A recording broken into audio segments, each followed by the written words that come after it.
नमस्कार। मार्केट पे अपडेट चालू करेंगे एचडीएफसी बैंक से।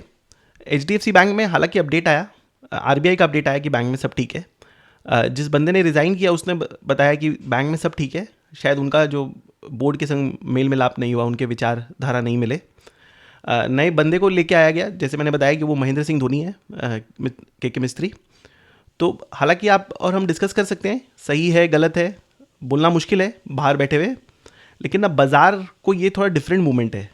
निफ्टी में ना एचडीएफसी बैंक निफ्टी में 13% का वेट रखता है और बैंक निफ्टी में 27% का वेट रखता है। तो this is not like any other bank in the street. और इंडिया क्या पहले से ही प्रॉब्लम से जूझ रहा था, हायर इन्फ्लेशन, हायर रुपी, एफआई फ्लोज बाहर जाना। तो इतना बड़ा एक इवेंट होना ना, मेरे हिसाब से मार्केट को बहुत ज़्यादा पसंद नहीं आएगा। ये क्या है, 2003 का वर्ल्ड कप मूवमेंट हो गया कि आपको 359 रन है आपके सामने चेस करने के लिए और फर्स्ट ओवर में सचिन आउट होकर चला गया। तो देखना होगा, बिकॉज क्या है ना कि एफ के लिए ना इमर्जिंग मार्केट एक मेले की तरह है। आप जब मेले में जाते हो ना तो आपके पास बहुत सारे ऑप्शंस होते हैं और आपको हल्का सा भी डाउट होता है ना कि ये इस काउंटर में शायद खाना अच्छा नहीं मिल रहा है, आप क्या तो उस खाने को गिरा देते हो लेके, या फिर आप उस काउंटर में जाते ही नहीं हो। तो क्या है ना, एफ को देखना होगा। And I am assuming F के पास हमारे से बेटर इन्फॉर्मेशन होता होगा या बेटर एनालिटिकल स्किल्स होता होगा। तो देखना होगा स्टॉक कैसे बिहेव कर रहा है आने वाले समय में, 10-15 दिन में। बट ये दिस इज़ नॉट कंक्लूडेड कि ये कल ख़त्म हो गया। मुझे नहीं लगता है कि इन्होंने डैमेज कंट्रोल करने का काफ़ी अच्छा कोशिश किया, लेकिन अपने को देखना होगा आने वाले समय में कि बाजार एचडीएफसी को लेके कैसे बिहेव कर रहा है। और क्योंकि ये इतना बड़ा इंडेक्स में और आपके बैंक इंडेक्स में इतना बड़ा पोजीशनिंग लेता है, इसमें कोई अगर सेल ऑफ हो जाता है एफ के द्वारा तो it will have a ramification. Dollar पे भी काफ़ी बड़ा एक रैमिफिकेशन हो सकता है और index overall both bank Nifty and index पे भी रैमिफिकेशन हो सकता है। तो देखना होगा कि ये किस तरीके से जा रहा है। युद्ध पे आते हैं वापस।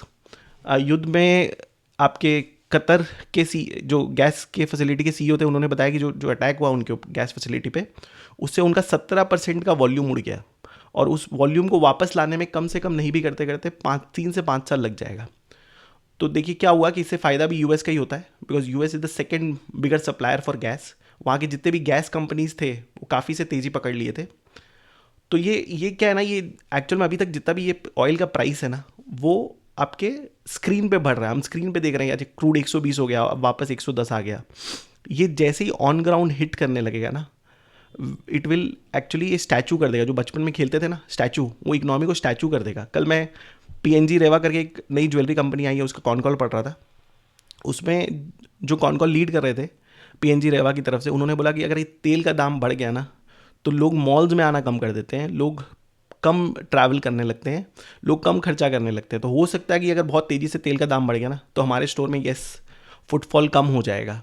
और डॉलर बहुत तेज़ी से बढ़ गया तो डायमंड की, PNG Rewa is a diamond company, तो डायमंड्स के प्राइसेस भी बहुत ज़्यादा जल्दी बढ़ जाते हैं। हालांकि गोल्ड और डायमंड एक तरीके से नहीं भागते, गोल्ड बहुत तेज़ी से ऊपर नीचे कर रहा है अभी, लेकिन डायमंड थोड़ा स्थिर रहता है। लेकिन अगर यूएसडी बहुत तेज़ी से बढ़ गया तो हो सकता है डायमंड के प्राइसेस बढ़ जाए, तो हो सकता है शायद हमारे सेल्स पे इम्पैक्ट आ जाए। तो ये तेल जो है ना केवल एक चीज़ से नहीं जुड़ा हुआ है, चारों तरफ से जुड़ा हुआ है। इससे एक बड़ा रैमिफिकेशन और हो सकता है कि अगर इन्फ्लेशन इसी तरह तेज रहा तो जापान में 90% तेल मिडिल ईस्ट से आता है। तो जापान की गवर्नमेंट बाई चांस अगर अगर बोलती है कि नहीं हमें इंटरेस्ट रेट बढ़ाना पड़ेगा, तो वापस से जो 18 महीना 19 महीना पहले कैरी ट्रेड का लफड़ा हुआ था, वो वापस कैरी ट्रेड का एक मेजर इशू हो जाएगा इकोनॉमी में। कैरी ट्रेड क्या है कि लोग जापान से सस्ता पैसा उठाते हैं और बाहरी देशों में इन्वेस्ट करते हैं।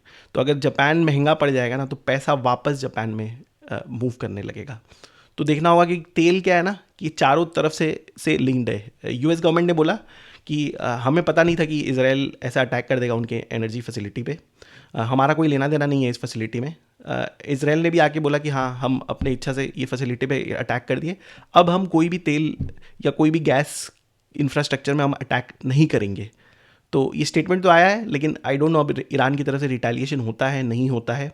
लोग बोलते हैं स्क्रीन पे तो $120 है, लेकिन कैश मार्केट में शायद और ऊपरी भाव में तेल बिक रहा है। तो ये जो लग रहा था कि ये युद्ध 2-5 दिन में ख़त्म हो जाएगा, लग नहीं रहा है कि ये युद्ध कोई इमीडिएट क्लोज होने वाला है। ईरान की तरफ से ऐसा माना जा रहा है कि ये लोग जो यूएस के मिड टर्म इलेक्शन है वहाँ तक इसको खींचना चाहते हैं, ताकि इसको डायरेक्ट इम्पैक्ट आए डोनाल्ड ट्रंप के इलेक्शन रिजल्ट्स पे। गोल्ड पे आते हैं। गोल्ड काफ़ी करेक्ट हो रहा है, तो लोगों को समझ में नहीं आ रहा कि गोल्ड क्यों करेक्ट हो रहा है। तो क्या होता है ना कि as a investor, retail investor, आप बहुत ज़्यादा जनरलाइज कर लेते हो चीज़ों को। बजट आ रहा है, रेलवे स्टॉक्स शायद अच्छा करेंगे। गर्मी आ रहा है तो एसी और पावर के स्टॉक्स बहुत अच्छा कर रहे हैं। युद्ध हो रहा है तो गोल्ड और सिल्वर ज़्यादा अच्छा करेंगे। देखिए, बहुत ज़्यादा आप जनरलाइज मत कीजिए, थोड़ा सा डीप अंडरस्टैंडिंग में थोड़ा चीज़ों को देखा कीजिए। गोल्ड में क्या है ना कि तीन तीन एसेट क्लास होते हैं, एक बॉन्ड होता है, एक इक्विटी होता है और एक कमोडिटी होता है। तो अगर, क्योंकि इंटरेस्ट रेट ऐसा लग रहा है कि काफ़ी एलिवेटेड रहेगा इन्फ्लेशन के कारण आने वाले समय में, तो ये अगर यील्ड, बॉन्ड यील्ड काफ़ी एलिवेटेड रहेगा, इसका मतलब होगा रिस्क फ्री रिटर्न काफ़ी एलिवेटेड रहेगा आने वाले समय तक। तो क्या होता है ना, पैसा जो है ना इक्विटी से मूव करके बॉन्ड की तरफ जाता है, कमोडिटी से निकल के बॉन्ड की तरफ जाता है। और क्योंकि गोल्ड एक साल में काफ़ी तेज़ी पकड़ा हुआ है ना, तो हो सकता है वहाँ प्रॉफिट बुकिंग आए थोड़ा, और थोड़ा सा वहाँ से निकल के पैसा वापस बॉन्ड की तरफ जाए। और दूसरा क्या है कि क्योंकि डॉलर बहुत तेज़ी से बढ़ रहा है, डॉलर इज एप्रिशिएटिंग, तो क्या होता है कि ये गोल्ड के जो डिमांड है वो भी थोड़ा नीचे हो जाता है। तो आप जनरलाइज मत कीजिए, हो सकता है गोल्ड करेक्ट हो जाए, वापस चढ़ जाए, ये बोलना मुश्किल है। लेकिन बट एक जनरलाइज थंब रूल नहीं हो सकता है कि यार युद्ध हो रहा है तो गोल्ड और सिल्वर नीचे चल जाएंगे। The only good thing which is happening with our market is, क्योंकि हम 18 महीने से नहीं गिरे हैं, तो क्या हो रहा है कि बहुत तेज़ी से, मतलब 10-15%, 20%, जैसे जैसे आपके कोरिया में हुआ था एक दिन, एक का एक जो उनका इंडेक्स था वो 8-9% गिर गया था। तो अपना बहुत तेज़ी से नीचे नहीं आ रहा है, थोड़ा नीचे जाता है 23,000 के लेवल्स पे, फिर थोड़ा ऊपर आता है। तो गिरने के लिए शायद अपने पास बहुत जगह नहीं है, लेकिन बट ये तेल का मामला नहीं सुलटेगा ना, तो we are into a deeper trouble. We will have to find a solution. It is directly impacting us, ये हमें डायरेक्टली हिट कर रहा है तेल का इशू। और तो कुछ डिस्कस करने के लिए है नहीं, देखना होगा आज फ्राइडे है, मार्केट किस तरह बिहेव करता है। तो वीडियो को कंक्लूड करते हैं। HDFC वाला देखना पड़ेगा किस तरह FIs बिहेव कर रहे हैं, शेयर्स को मॉनिटर करना होगा, क्योंकि लार्ज पोर्शन है निफ्टी और बैंक निफ्टी में। तो अगर कुछ मैसिव सेल आता है FIs की तरफ से, अगर वो अपना पोजीशन लिक्विडेट करते हैं, तो it will be a major issue for us. तेल देखना पड़ेगा, तेल हालांकि अभी 100 के नीचे है तेल, बट ये लग नहीं रहा है कि ये युद्ध स्थिर हो रहा है या किसी सही दिशा में जा रहा है। तो और तीसरा हम गोल्ड को कवर किए। इसके अलावा और कुछ मेजर डेवलपमेंट नहीं है, तो हम ज़्यादा कुछ कवर नहीं करना चाहेंगे। जैसे हमने बोला कि हम पॉइंटेड जो भी मेन पॉइंट्स है वही कवर करेंगे, इधर उधर की बातें नहीं करेंगे। और ये काफ़ी अप्रिशिएट भी हुआ आप लोग से। हमें लेस देन 20 डेज़ हुआ है चैनल को चालू किए हुए, हम 1600 मेंबर से ऊपर हो गए हैं, और लोग काफ़ी अप्रिशिएट कर रहे हैं कि आप जो पॉइंटेड पॉइंट्स कवर करते हैं, इधर उधर की कहानी नहीं करते हैं, ये काफ़ी हमारे लिए यूज़फुल है। आपका कोई भी कमेंट्स हो आप बता सकते हैं, कोई क्वेश्चन हो तो आप कमेंट बॉक्स में लिख सकते हैं। आपका कुछ पर्सनल रिक्वायरमेंट हो, हमारी सर्विसेज है, पेड सर्विसेज है, ईमेल आईडी लिखा हुआ है, तो उस पर आप हमें रीच आउट कर सकते हैं। तो देखते हैं आज क्या है फ्राइडे को, फिर ये मार्केट अपडेट के लिए मिलते हैं मंडे को। Thank you.